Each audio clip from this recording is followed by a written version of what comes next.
Welcome back to the Rules of Engagement. About to jump into a Zerg replay, Demaga vs. Polt, dealing with early Terran aggression.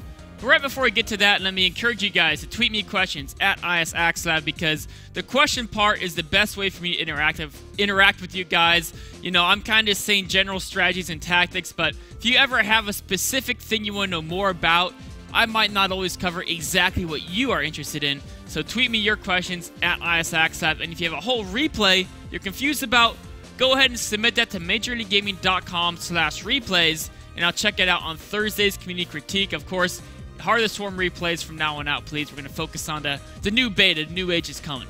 Let's talk about the Zerg vs. Terran replay. The couple things to keep in mind here are, one, basically, so first you have to make sure your build has no vulnerabilities, right? If your build has a bunch of like weaknesses or holes in it, you can't defend early aggression. So make sure your build has solid on all counts. I'll tell you how to do that. And then you want to learn how to deal with the early Hellions, and then we're going to talk about how to defend a Marine, Marauder, Hellion push. Those are the two things that Polt throws at him. So jumping into this game, we're going to talk about, we're just going to keep a pause here for a second and talk about Demaga's build. Actually, we'll play it out normal speed. So when you're worried about early pressure, there's a couple important things in your build. Two of the most important things is you want to make sure that you have the ability to defend against Cloak Banshees, right?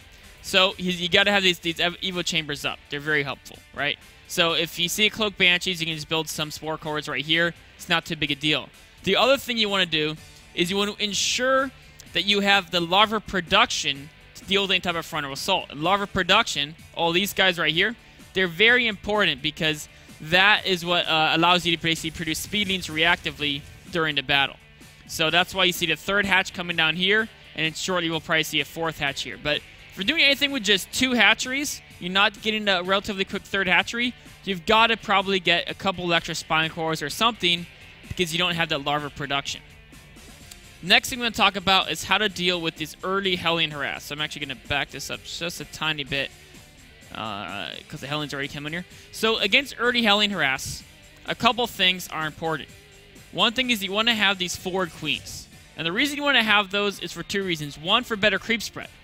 The creep spread is important because it allows you to run down Hellions with speedlings easier, but also it gives you that sky information. So if you look at Demaga, right, he sees the Hellions right now. If he had no 4 queens and no creep, his vision would be back here. That's a full screen of reaction time and trying to get your Zerglings and drones ready to deal with those Hellions coming into your base, maybe getting your queens in position, etc. So it gives you that sky information, and you can put some damage on those Hellions fairly early on. Great micro by Polt is able to deny that Zergling surround, but what have we here? All of a sudden, we've got a building underway.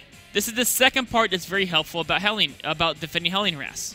You've got to, if you want to get those buildings anyway, right? You're going to be building Evo Chambers. You're probably going to maybe build a Roach Horn at some point. Whatever buildings you plan on building, put them in locations that help you SimCity. So if you look at this, actually, let's actually jump up on the pen stuff where we can actually point things out. So think about the different avenues the Hellions have to go, right? This area is much smaller. They only have a tiny area here, and they have a tiny area here. So we've already closed out this big area here and this big area here. With only 2 buildings, Demaga's already eliminated about half of the potential spaces that Hellions can go by to get in at those drones. And now if we jump into the game, the Hellions are in a really tough spot to try to get in and do damage. They're going to have to go through, they can't come back up because there's queens and Zerglings behind them. They'll take a ton of damage. Actually, they'll just die to the queens. So they've got to try to make a run through this little choke here. When they do so, the drones are waiting there to block. Unfortunately, they're able to squeeze past a little bit, but it's not the biggest deal. 1 Hellion gets by is not nearly as big a deal as 3. Speed kicks in, and Demaga deals with it without much of a problem at all. So if you're trying to deal with that Hellion harass, remember, keep your queens up in the front around here. And then the building positioning is so important. Just absolutely stellar building positioning by Demaga in this game.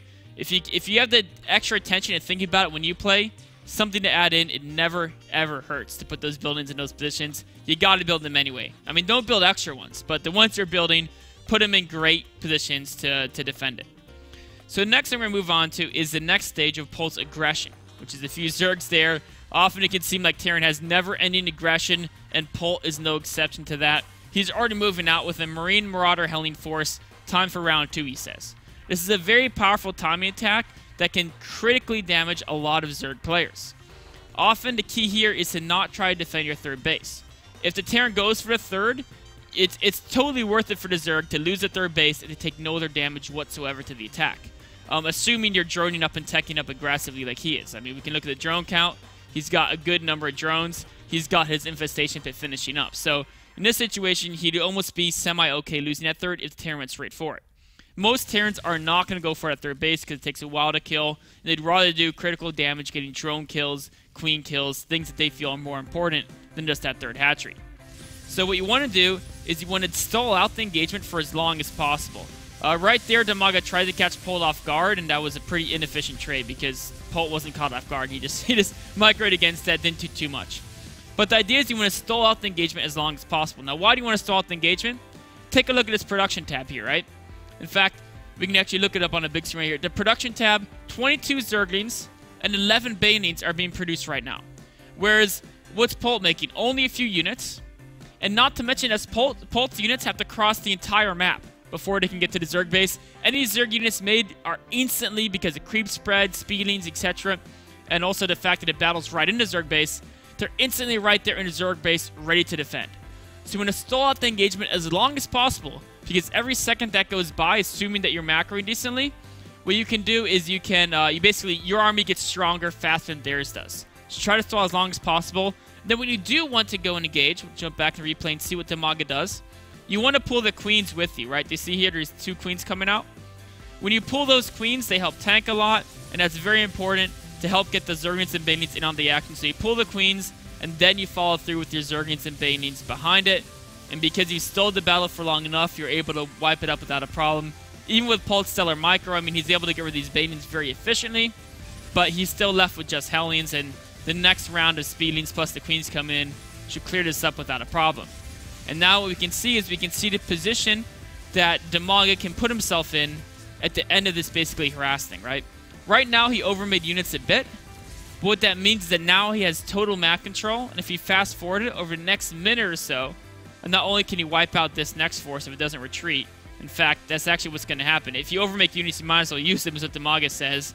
And also when his force tries to move in, he's going to just absolutely smash it with Speedlings. Again, dealing with that aggression. But from now on out, he has total map control, so he's free to drone up like a madman. We can look here at the drone count. Right now, he's only got 12 more drones, but 8 more are being produced. As soon as those guys finish, we're going to be in a position where all of a sudden Damaga is up by 20 drones. His third is set up, whereas the Terran players slowed their third to do that aggression, so his third is just started. He's got, on the army tab, he's got a stronger army than his opponent. And then, so he's got stronger army, stronger economy. And look at the upgrades. 2-2 versus Terran only has one attack. They're going to be 1-1, but his Zerg's going to be 2-2. So if you make that defense correct, if you do those important things where you make the base setup where you can defend against Hellions, you stall the attack for as long as possible, use the Queens in the battle, all those things add up. If the Terran tries to be aggressive to you early, as a Zerg player, you have a great chance to come out ahead by defending with that appropriately. Take a short break and be back with talking about the Terran side of when you're in a situation like the Terran's in right now, how to make a comeback in Terran vs. Zerg.